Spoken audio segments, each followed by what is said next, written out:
Hello, my name is Will Troutman, and I am a student at Commonwealth University of Pennsylvania, majoring in digital forensics and cybersecurity, along with a minor in Russian and East European studies.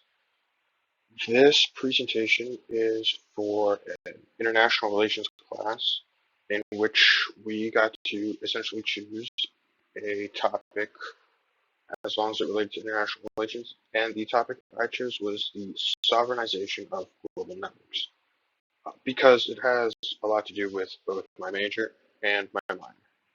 All right, so to start off, it's important we at least understand a little bit of how the internet was designed to be used, which can pretty much be broken up to three major categories. The first being it was meant to be open to everybody and access essentially free, as long as you had um, proper authorization and credentials to access whatever you were trying to access.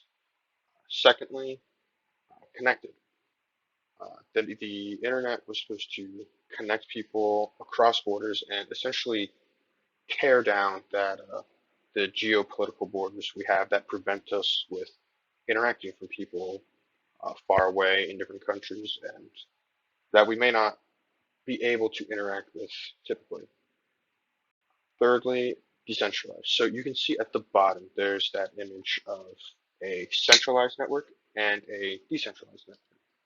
So the internet is designed to be decentralized, at least in some capacity. So those nodes that you're seeing, sort of those central nodes in that right image, um, those would be sites such as Google or networks like AWS that have just a lot of things branching off from them, but there's no one that's really in control of everything. On the left, though, we see the centralized network, and for our purposes, when talking about a sovereign network, that central node would be the government. So you could view that as China as that central node, and then all of these restrictions that they impose on their network results in pretty much every other node of the internet being an offshoot from the government. All right, so now that we have at least a little bit of a brief overview, it's important for us to understand what this sovereignization of networks is. Um, so more and more governments are beginning to create this sense of cyber sovereignty. Some are even declaring it, like Russia did, in which they have total autonomy um, and the right to govern and regulate the internet how they see fit. All right. What does that mean for us, though? So, firstly, data retention policies and other similar policies are becoming more and more uniform due to past legislation. So, before that, whoever was hosting whatever website or network you were connected to pretty much had total discretion to do what they wanted with your data. That is not so much the case anymore.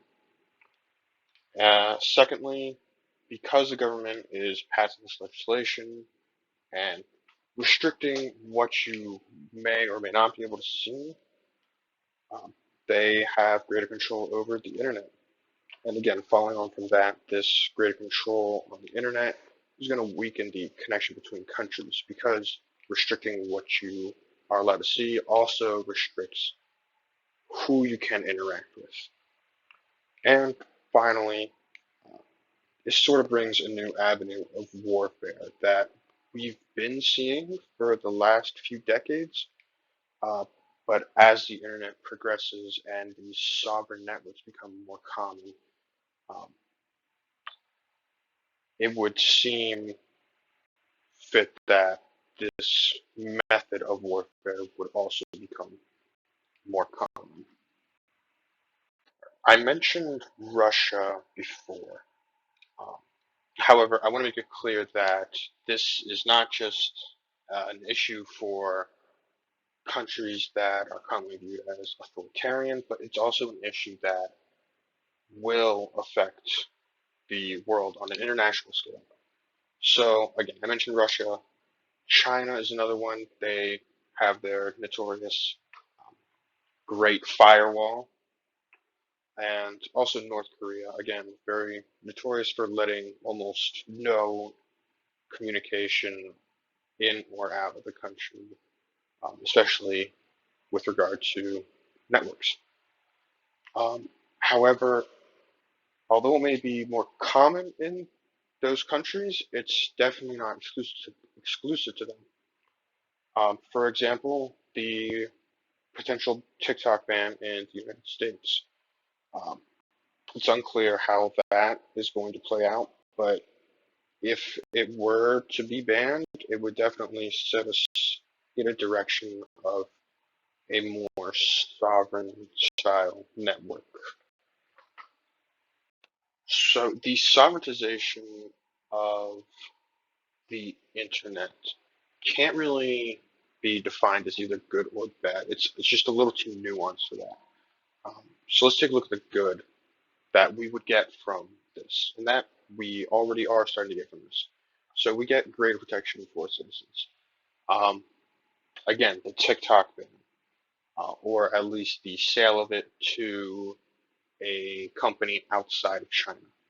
We wouldn't have to worry about our data being used by a foreign country for potentially nefarious purposes, which would also help with increased national security. Things like using that data for elections is something we really don't want. Making sure we're doing anything we can to mitigate foreign election interference. Um, Moving on to the bad, obviously limited access to information. Uh, the government's going to be controlling what you can and can't see. You're not going to be able to see all of it. Um, to control what you can and can't see, there's going to be a lot of increased surveillance. Um, you see this in countries like, again, Russia, China, and North Korea, where everything is pretty much passed through a filter and then decided upon whether you can or can't see whatever you want to at least try to see. And these filters, these walls, are going to create less connection between countries, again, which was the primary purpose, one of the primary purposes of the internet, and could help strengthen the connection on an international scale between citizens of different countries. All right, so that pretty much covers the main topics of what I wanted to talk about here. Um, there are a lot of angles, a lot of countries that I really didn't have time to talk about, so I would encourage you to look into what other countries are doing to either sovereign or de-sovereignize their internet. Um, in front of you here are the primary sources used for the information in this presentation.